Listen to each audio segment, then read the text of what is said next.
तुम्हें हमसे प्यार कितना ये हम नहीं जानते।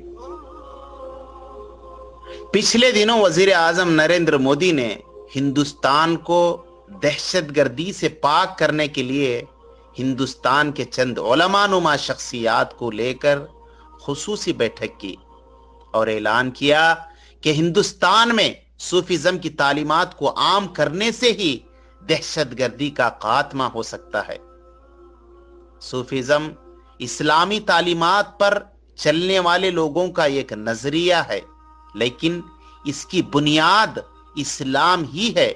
लेकिन हमारे वजीर आजम ने इस्लामी तालीमात को आम करने की पहल करने की बजाय सूफीज्म को बुनियाद बनाया और हिंदुस्तान में मौजूद दो अहम मकतबे फिक्र के दरमियान हाइल दीवार को मजबूत करने के लिए एक बहुत बड़ा कदम उठाया है।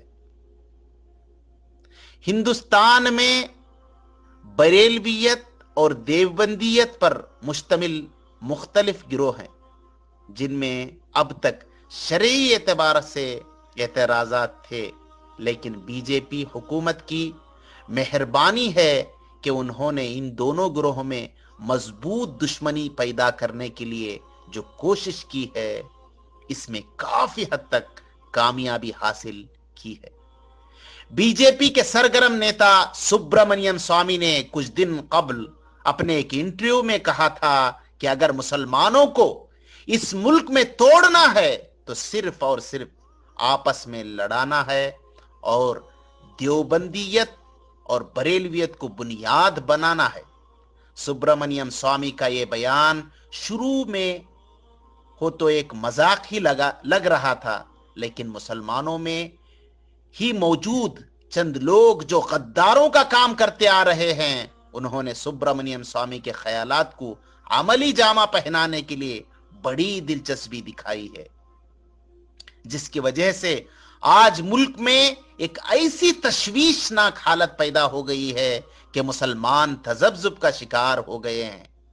वैसे हिंदुस्तान के कई उलमा व अकाबिरीन आज भी इन नजरियात के खिलाफ हैं और वो ये नहीं चाहते हैं कि मुसलमान आपस में बिखर जाएं।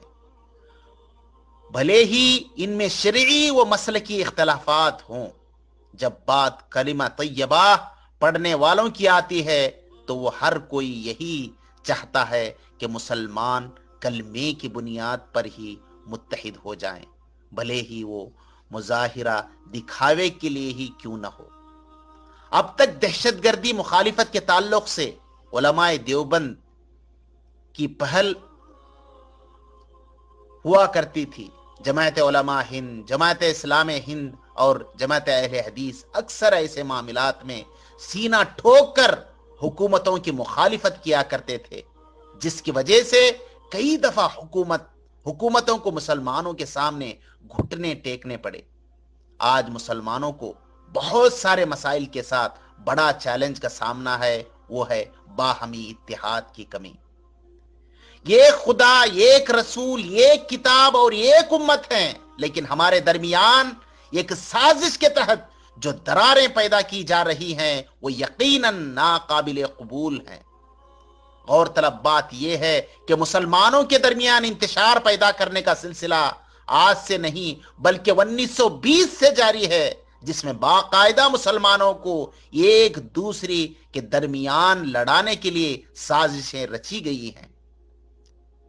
अंग्रेजों ने 1920 में ही एक ऐसा मरकज कायम किया था जिसका मकसद मुसलमानों को नजरी मसाइल में उलझाकर उन्हें कुरान और हदीस की तालीमात से दूर रखना, हुजूर अक़दस सल्लल्लाहु अलैहि वसल्लम का दर्जा जिस तरह से भी हो इसे घटाना।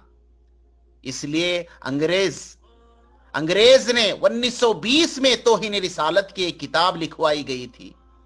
इसी तरह से कई बरस पहले मिर्जा गुलाम अहमद कादियानी को झूठा नबी बनाकर खड़ा किया गया।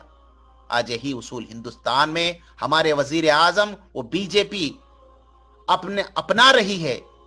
मुसलमान से अगर इन्हीं वाकई मोहब्बत थी तो वो इस्लाम के पैगाम को आम करने के लिए मुनक्कद किए जाने वाले अजलास की तायीद करते, اسلامی تعلیمات کو اسکولوں کو کالجوں کے نصاب میں شامل کرتے یا کم از کم اسلام کو دہشت گردی سے نہ جوڑتے، لیکن ہمیں نہیں معلوم کہ تمہیں ہم سے پیار کتنا، یہ ہم نہیں جانتے۔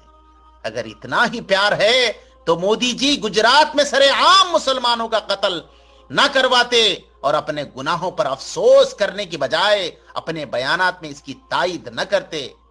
فی الوقت عام مسلمانوں کو اس بات کی ضرورت ہے کہ وہ کسی بھی حال میں ایسے شرانگیز سازشوں کا شکار نہ ہوں، بلکہ سوچیں کہ جو ناگ کل تک ہمیں ڈسنے کے لیے بے تاب تھا وہ اب ہمارے لیے دوا کیوں دے گا۔